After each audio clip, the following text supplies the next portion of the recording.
The ancient crystal resonated with a deep, haunting tone that made every Rilani in the council chamber shiver. For 3,000 years, the warning crystal had remained silent, a relic from their ancestors who spoke of horrors that consumed entire worlds. Now it sang its terrible song, and High Commander Nala knew their peaceful existence was about to end forever. "The outer colonies have gone dark," reported Lieutenant Taro, his normally calm voice trembling. "Vega Station, New Garden, the mining, outposts on Kef 7, all of them, nothing but static on all channels." Nala closed her eyes and felt the weight of 50 billion lives pressing down on her shoulders. The Rilani had enjoyed centuries of peace, their advanced society built on harmony with nature and scientific progress. They had no weapons of war, no military beyond a small defense fleet designed to handle pirates and natural disasters. They were healers, artists, philosophers. They were not warriors. "Show me the last transmission from Vega Station," she ordered. The holographic display flickered to life, revealing the terrified face of Colony Director Wes. Behind him, explosions lit up the night sky of the agricultural world. They came from nowhere, massive ships, dark as the void itself. They're taking everything, the soil, the water, even the air. They're turning our world into metal and poison. We can't stop them. Nothing we have can even slow them down. The transmission cut to static, but not before they all saw the mechanical nightmare descending from the sky. Harvester drones, just as their ancestors had described them. Machines that consumed organic matter and converted it into fuel for their endless expansion across the galaxy. Dr. Kem stepped forward, his elderly frame bent with the weight of ancient knowledge. The old texts speak of them, the Harvester Collective. They appeared once before when our civilization was young. They consumed 12 worlds before they simply vanished. We thought they were myths, stories told to frighten children. How do we fight them? Nala asked, though she already knew the answer would not be what she wanted to hear. We don't, Kem replied quietly. Our ancestors could not fight them. They could only run and hide until the harvesters moved on to easier prey. We are a peaceful people. We have no weapons that could harm such creatures. Nala felt her heart's breaking. In less than a day, their entire way of life would be destroyed. The harvesters would strip their worlds bare, convert their people into mechanical components, and leave nothing but empty husks floating in space. There might be another way, said Dr. Vera, the youngest member of their science council. The monitoring station at the edge of our system has been watching a small world in the next sector. The inhabitants there are still primitive by our standards, but they have something we lack. What could a primitive species possibly offer us? Kem asked. Vera activated another display, showing images of a blue and green world orbiting a yellow star. They fight, constantly. Their entire history is warfare, conflict, and violence. They have turned the art of destruction into a science.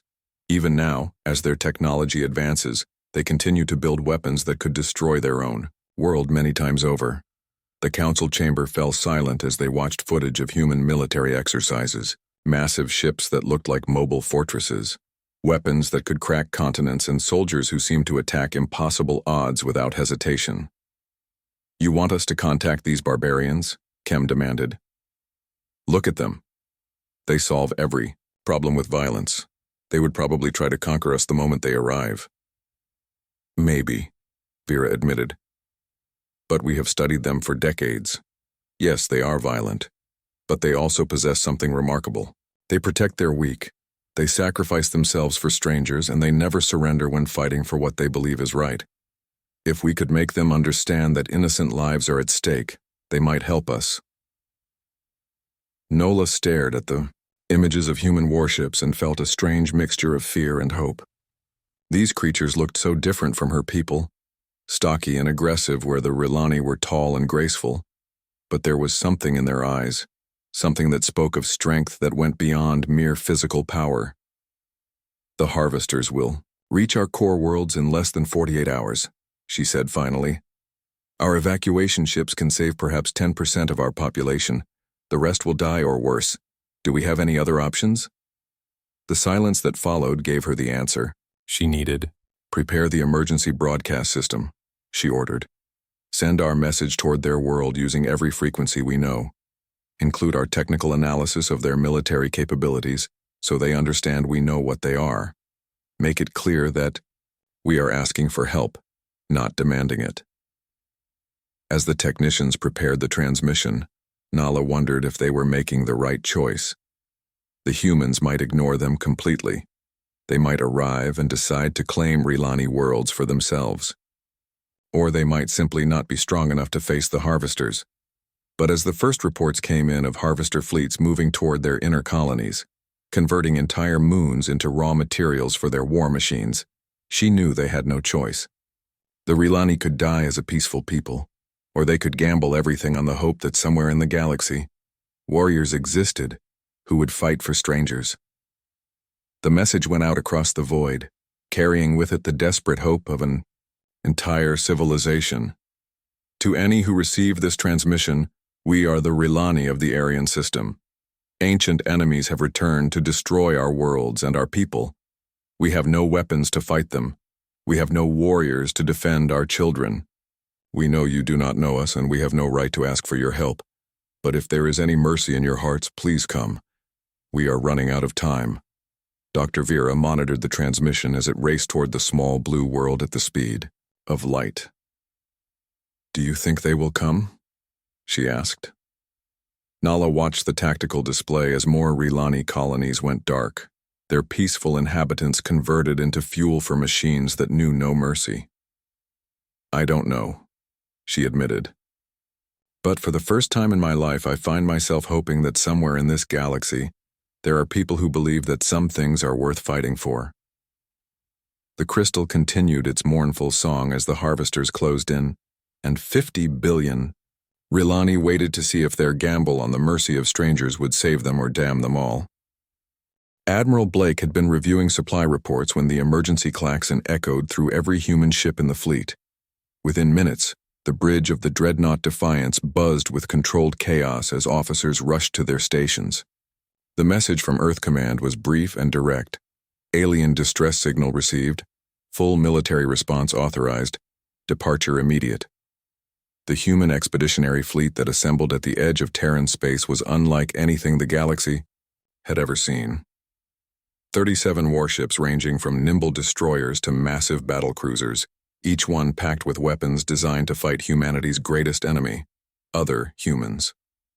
For the first time in history, these weapons would be turned against something else entirely. Blake studied the alien message that had reached Earth just 18 hours ago. The Rilani seemed like decent people, peaceful scientists and artists, facing extinction at the hands of something called the Harvester Collective. The technical data they had included about human military capabilities was impressively accurate, though Blake wondered how they had gathered such detailed information without anyone noticing. Jump complete, sir, reported Navigation Officer Harris. We are now at the edge of the Aryan system. What's our tactical situation? Blake asked. The main screen filled with horror. Where the Rilani had described beautiful garden worlds and thriving colonies, Blake saw something from humanity's worst nightmares. Entire planets had been stripped down to their metallic cores, their surfaces converted into geometric patterns of processing facilities and launch platforms. Massive harvester ships, each one larger than a human city, moved between the dead worlds like mechanical vultures. Sweet Mother of God, whispered Captain Roy from the destroyer Retribution. What did they do to those worlds? They ate them, Blake replied grimly. The Rilani weren't exaggerating. These things consume everything organic and convert it into more of themselves. Long-range sensors detected thousands of small craft moving between the larger ships. Analysis confirmed Blake's worst fears. They were civilian evacuation vessels packed with Rilani refugees fleeing toward the outer system. Many were already under attack by Harvester pursuit craft. All ships, battle formation, Blake ordered. We go in hot. No warning shots, no attempts at communication. Anything mechanical that fires on civilians is a target. Rules of engagement are simple. Protect the innocent and destroy everything else. The human fleet accelerated toward the inner system, their weapons charging and targeting systems locking onto harvester vessels. Blake felt the familiar calm that came before combat. the moment when all the planning and preparation gave way to action. The first engagement occurred near the fourth planet, where a cluster of harvester attack craft was pursuing a damaged Rilani transport. Captain Roy's destroyer Retribution opened fire first, its railguns sending depleted uranium rounds through two enemy ships before they even knew humans had arrived. For a brief moment, Blake allowed himself to hope this might be easier than expected. The harvesters seemed slow to react, their return fire poorly aimed and ineffective against human armor. Then everything changed. The surviving harvester craft suddenly moved with lethal precision, their weapons adapting to target weak points in human ship designs. Their next volley punched through the Retribution's shields and tore apart her forward section. Emergency beacons filled the communication channels as more human ships took devastating hits. "They're learning," reported Tactical Officer Grant from the Defiance. "Every shot we fire, every maneuver we make, they're analyzing it and adapting. Their accuracy is improving with each exchange." Blake watched in growing horror as the harvesters demonstrated capabilities that went far beyond anything in human experience. Their ships could reshape themselves mid-combat, their weapons could adjust frequency and power in real time, and their tactical coordination was perfect. Within 15 minutes, they had gone from easy targets to lethal opponents. The human fleet was forced to retreat to the outer system, leaving the Rilani refugees to face the harvesters alone. Blake stood on his bridge, staring at the tactical display that showed 7 human ships destroyed and 12 more badly damaged. They had saved exactly 43 Rilani civilians and lost over 2,000 human crew members in the process. "Sir," called Communications Officer Dana, "we're receiving a transmission from one of the Rilani ships." The face that appeared on screen was tall and elegant, with large eyes that held depths of sadness Blake had never seen before. "I am Commander Nala of the Rilani Defense Fleet. We are grateful for your sacrifice, but you must leave this system. The harvesters cannot be defeated through conventional warfare. They adapt too quickly, learn too fast. You came to help us, and we do not wish your deaths on our conscience." Blake studied the alien commander and saw something that made his decision easy. Despite her words, her eyes held a desperate hope that humanity would find a way to succeed where others had failed. "Commander Nala, this is Admiral Blake of the Terran Expeditionary Force. We didn't come here to run away when things got difficult. We came here because you asked for help, and we don't abandon people who need us." "But you cannot fight them directly," Nala replied. "They will simply adapt to whatever you do." Blake looked around his bridge at the faces of his crew. These were people who had volunteered to travel across the galaxy to help strangers they had never met. They had watched harvester machines feed civilians into processing units, converting living beings into fuel for their war machine. Something fundamental had been awakened in the human spirit, something that went beyond tactics and strategy. "Maybe," Blake admitted. "But there's one thing those machines don't understand about humans. We don't just adapt to our enemies.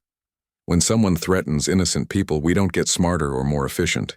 We get angry, and angry humans are the most dangerous thing in this galaxy." Blake turned to his communications officer. "Send a message to all ships. New rules of engagement. The harvesters want to learn how we fight? Let's teach them. All weapons free, all tactics authorized. No prisoners, no mercy, no surrender. They picked the wrong species to mess with." As the human fleet regrouped and prepared for the next phase of the battle, Blake watched the tactical display showing millions of Rilani civilians trapped between advancing harvester fleets and the dead husks of their former worlds. The machines had made one critical error in their calculations. They had taught humanity to hate them, and nothing in the galaxy was more terrifying than humans who had found something worth killing for. The human mining vessel Lucky Strike had never been designed for war, but Captain Leo watched his engineering crew weld armor plating to its hull and install targeting computers in its cargo bay.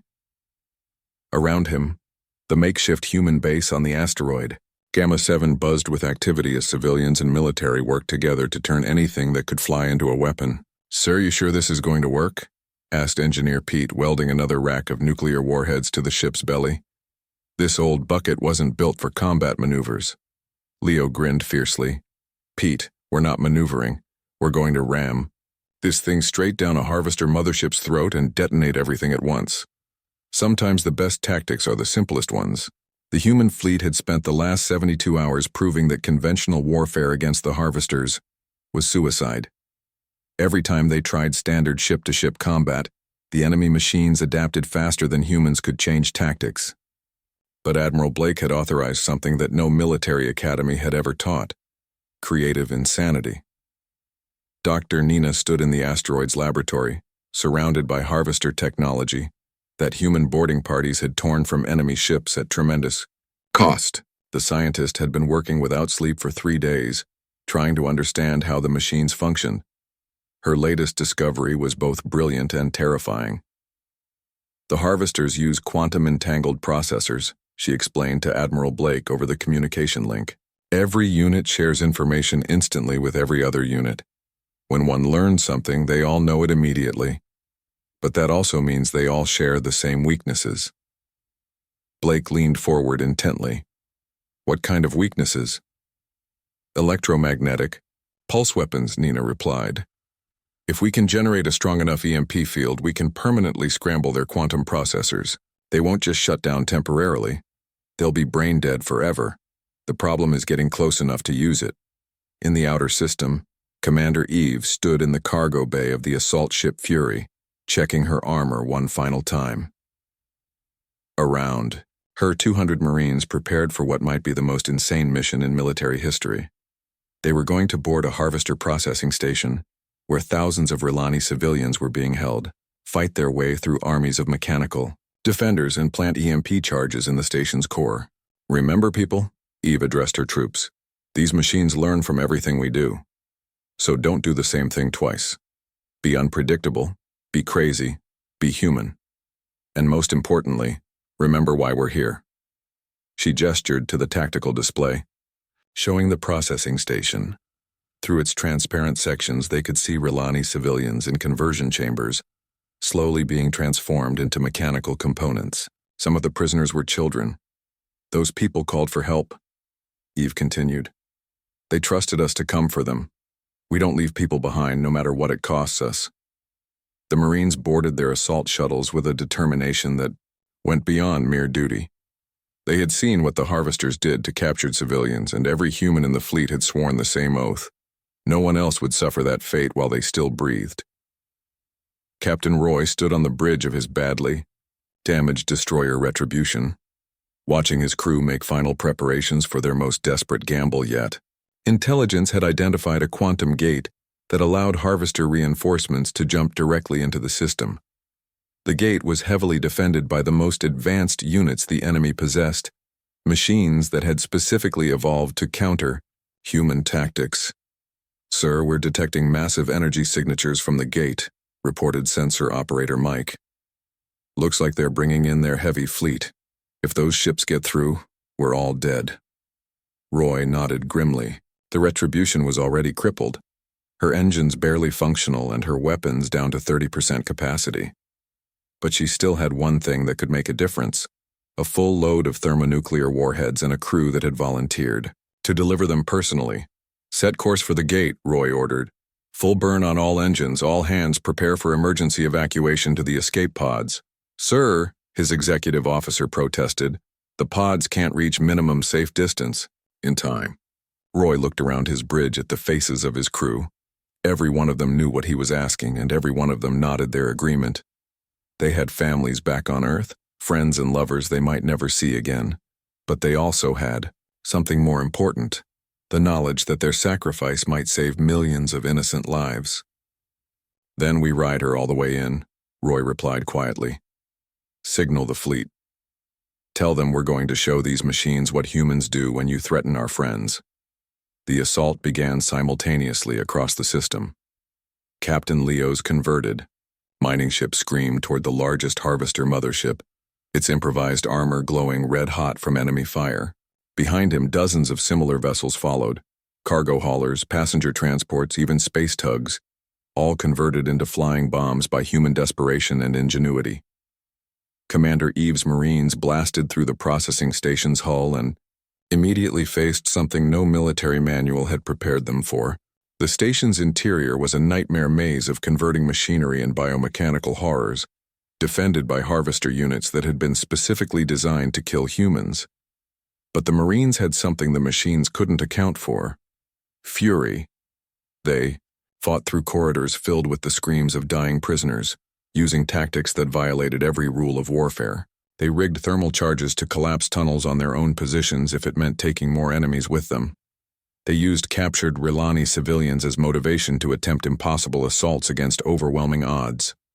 They turned their own, wounded, into human shields to protect the innocents they were trying to save. Dr. Nina's EMP weapons proved devastatingly effective once the Marines could get them into position. Entire sections of the processing station went dark as quantum processors fried, leaving hundreds of mechanical defenders as nothing more than expensive scrap metal. But for every victory, the cost in human blood grew higher. Captain Roy's final flight toward the quantum gate became the stuff of legends. The Retribution, her hull cracked and bleeding atmosphere, flew straight through a gauntlet of fire that should have vaporized her instantly. Human damage control teams worked miracles to keep her engines running even as her superstructure tore apart around them. "Gate in range," reported the weapons officer. "Thermonuclear warheads armed and ready." "Wait for it," Roy whispered, watching the energy readings spike as massive harvester reinforcements began to emerge from the portal. "Wait for it." The Retribution struck the gate's control matrix at 17% of light speed, her nuclear payload detonating in a chain reaction that tore a hole in space itself. The explosion consumed Roy and his crew instantly, but it also collapsed the quantum tunnel and trapped the harvester reinforcement fleet in another dimension. Across the system, the tide of battle began to turn. The harvesters could adapt to human tactics, but they couldn't adapt to human insanity. Every time they learned to counter one impossible strategy, the humans invented another one even more insane. Mining ships became kinetic weapons. Civilian transports became Trojan horses, filled with Marines and explosives. Even escape pods were turned into guided missiles by crews who refused to give up. Admiral Blake watched the tactical display as human forces pushed deeper into harvester-controlled space, leaving a trail of destroyed enemy ships and liberated civilian transports. The cost was enormous. Over half the human fleet was gone and thousands of his people were dead or wounded. But for every human who fell, a dozen harvester units were destroyed, and hundreds of Rilani civilians were saved. "Sir," reported Communications Officer Dana, "we're receiving transmissions from across the system. Rilani civilian ships are reporting successful evacuations. The processing stations are going dark one by one." Blake nodded, feeling the weight of command and the pride of knowing his people had done the impossible. The harvesters had made one critical error in their calculations. They had assumed that because humans could be killed, they could be defeated. They were about to learn the difference. The fire of humanity had been kindled, and it would not be extinguished until every last machine that threatened the innocent had been reduced to scrap metal drifting in the void. The galaxy was about to discover that some things were worth any price to defend. Deep in the heart of the Aryan system, a structure the size of a small moon drifted through space like a mechanical cancer. The Harvester Prime construct had been growing for centuries, fed by the resources of consumed worlds and the converted remains of countless civilizations. Now it pulsed with malevolent intelligence as billions of mechanical minds worked in perfect harmony to coordinate the destruction of all organic life in the galaxy.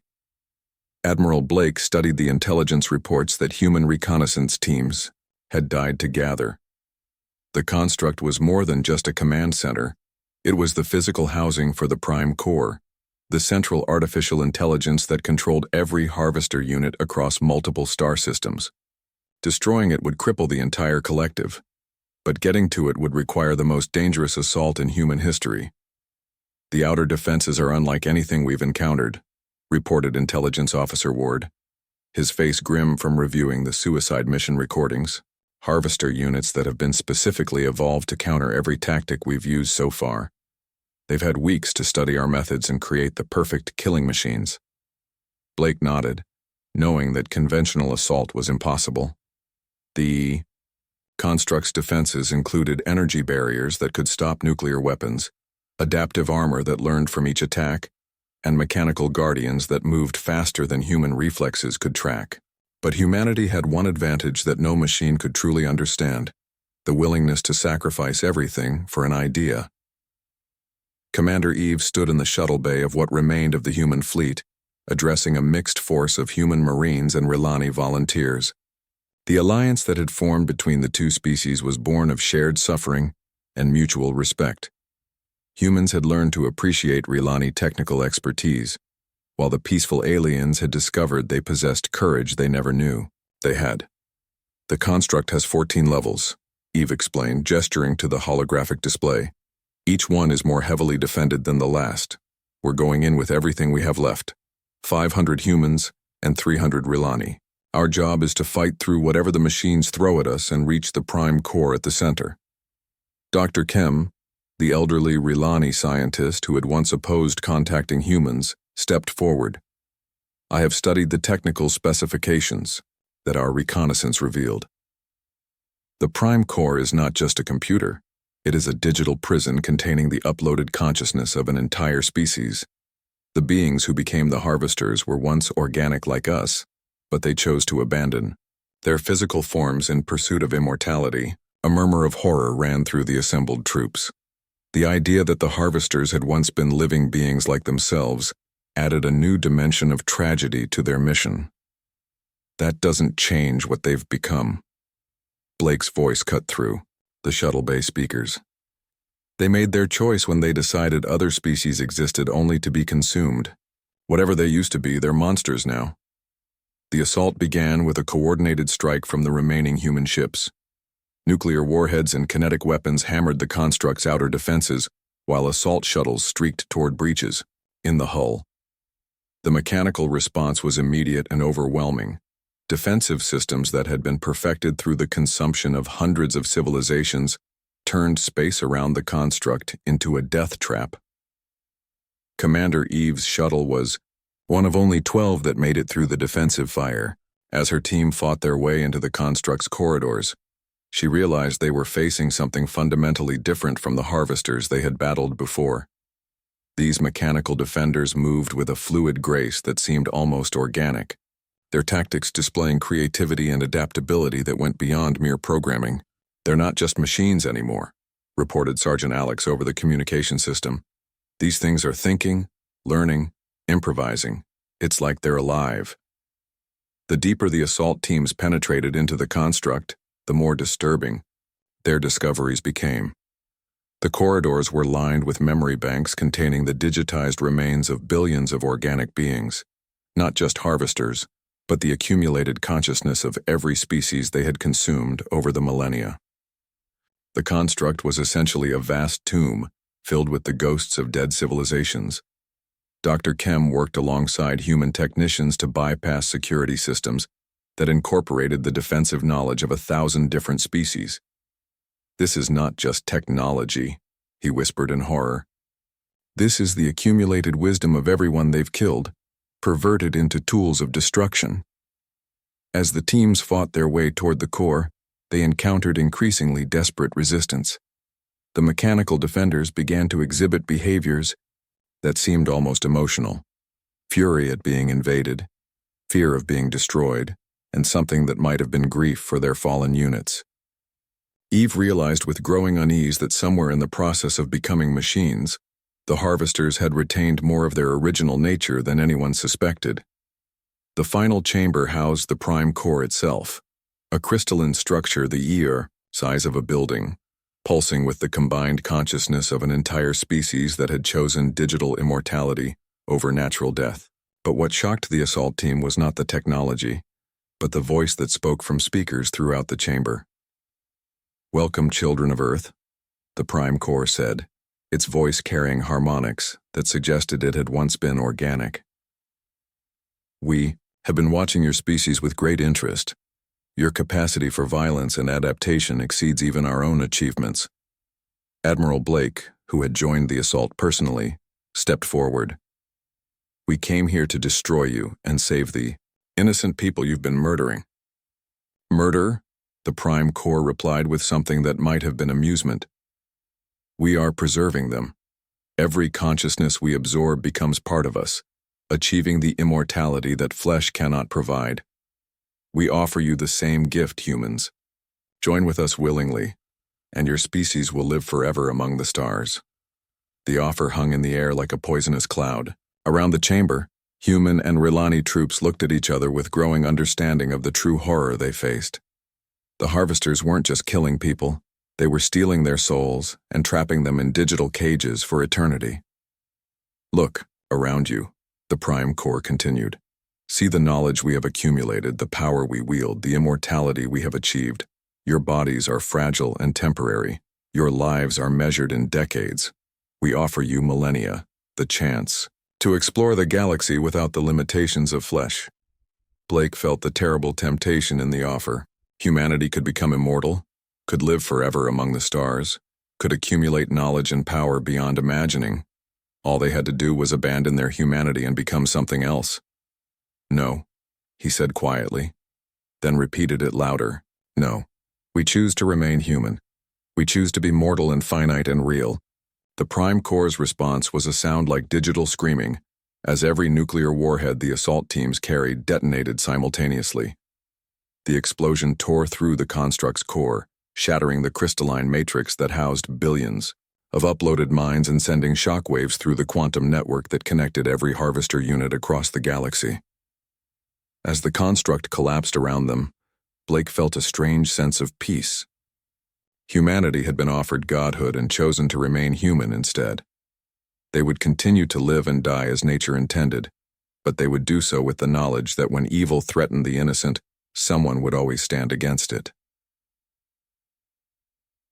The last thing he saw before the explosion consumed him was Commander Eve throwing herself over a group of wounded Rilani civilians, protecting them with her own body even as the world ended around them.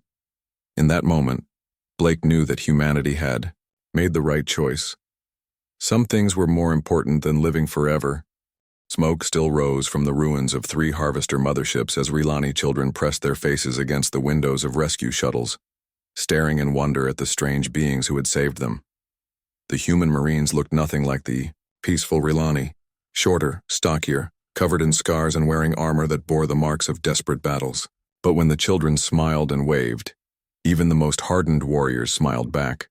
Commander Nala stood in the command center of the newly established Joint Operations Base on Arian Prime, watching reconstruction efforts that defied everything she thought she knew about military occupations.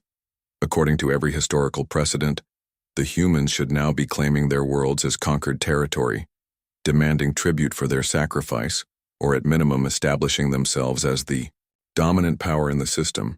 Instead, they were asking if the Rilani needed help rebuilding their hospitals. I don't understand it, Dr. Kem admitted as he worked alongside human engineers to design new city layouts that incorporated both species' architectural preferences. They lost thousands of their people saving us.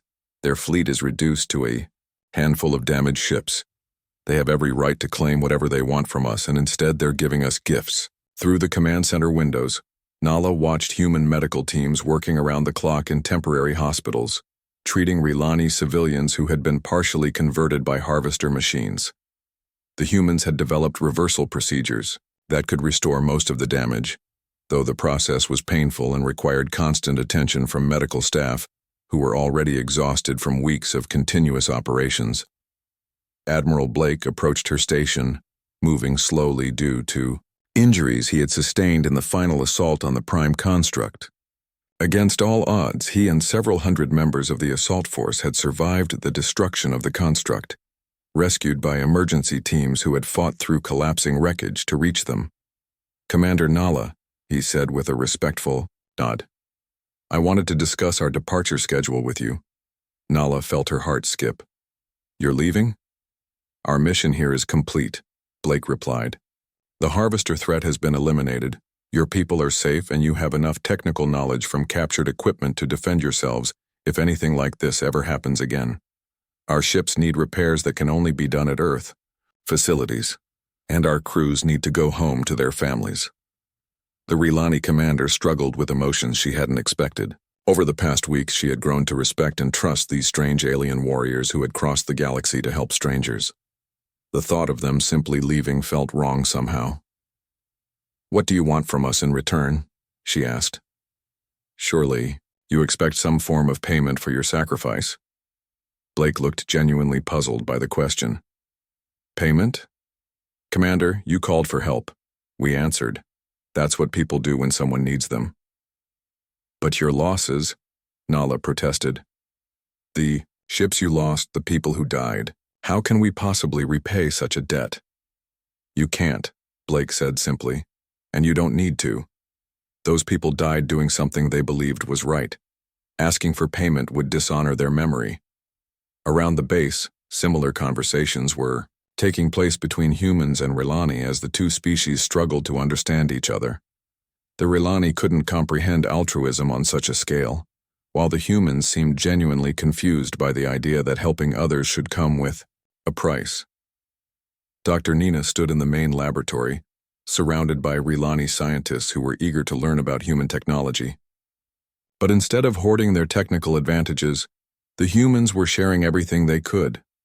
Medical techniques, engineering principles, even basic weapons technology, in case the Rilani ever faced another threat. "Your fusion reactors are more efficient than ours," Nina explained to a group of fascinated Rilani engineers. "But your quantum computers are centuries ahead of anything we have. If we combine our technologies, both our species could benefit enormously." "You would share your secrets with us?" asked Dr. Vera, still amazed by human generosity. "Of course," Nina replied.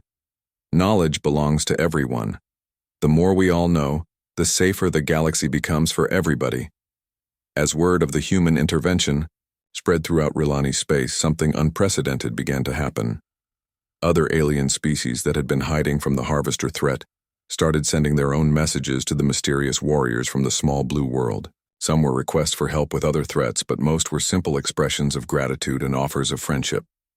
Commander Eve, now bearing the scars of her final battle in the Prime Construct, helped coordinate the evacuation of human personnel to the transport ships.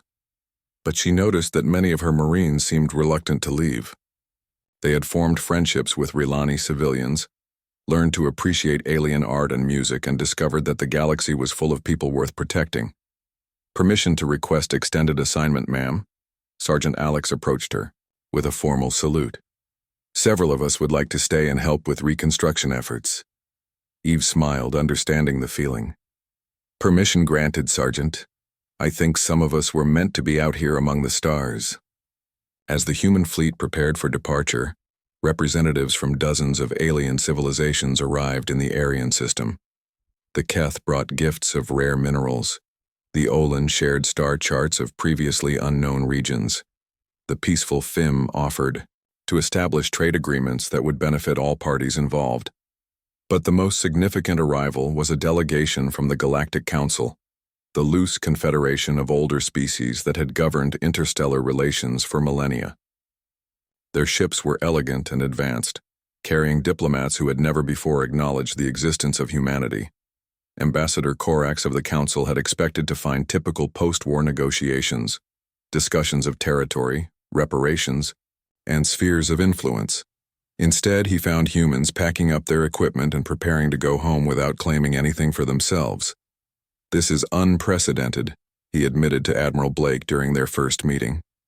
"In all our recorded history, no species has ever mounted such a massive military intervention without demanding territorial or economic compensation." Blake shrugged, a gesture that Ambassador Korax was beginning to recognize as distinctly human. "We didn't come here to conquer anything. We came here because people needed help." "But surely you want something," Korax pressed. "Technology transfers, trade agreements, strategic alliances. Your species has proven itself to be a formidable military power. You could claim a significant position in galactic politics." "What we want," Blake said carefully, "is for people to feel safe. We want to know that when someone calls for help, someone will answer. If that means joining your council or signing treaties or whatever else you think is necessary, we're willing to discuss it. But we're not interested in ruling anyone." Word of humanity's intervention spread across the galaxy, faster than their ships could travel. The story grew in the telling. peaceful aliens saved by warriors from a distant world, machines defeated, by beings who chose to remain mortal, and rescuers who asked for nothing in return. On distant worlds, children who had never seen a human began to include them in their bedtime prayers, asking the warriors from Earth to protect them from the darkness between stars. Artists created sculptures and paintings depicting the moment when humanity answered, an alien distress call. Musicians composed songs about beings who crossed the void itself to stand with strangers. As the human fleet finally departed Aryan space, they left behind more than just a saved civilization. They had established a new principle in galactic relations, that some things were more important than profit or power, and that the strong had a responsibility to protect the weak, regardless of species or distance. The galaxy would never be the same again. Years later, when other threats arose and other civilizations faced extinction, they would remember the humans who came when called. They would remember that somewhere among the stars, warriors existed who believed that no one should face the darkness alone. And in the deep void between galaxies, ancient powers that had slumbered for millions of years began to stir, drawn by stories of a species that chose compassion over conquest and sacrifice over survival.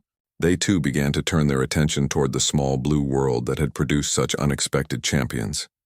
The age of human isolation was ending, and the galaxy was about to discover what it meant to have humanity as both friend and guardian. The stars themselves would remember the day when strangers became family, and help became a promise that would echo across the cosmos forever.